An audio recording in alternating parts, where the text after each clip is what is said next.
cólera, era medo e aversión, era un amor sin medida, era un castigo de Dios.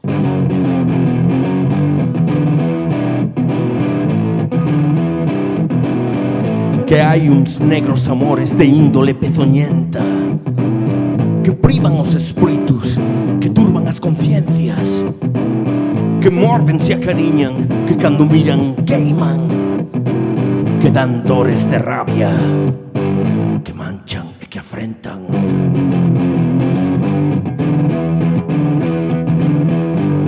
Mais val morrer de friaxe que quentarse a súa fogueira.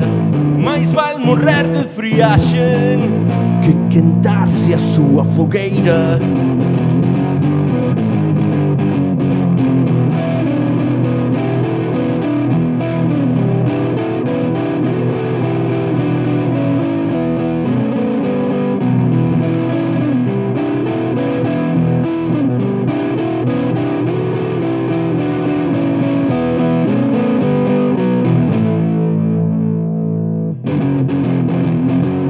Era dolor e era cólera, era medo e aversión.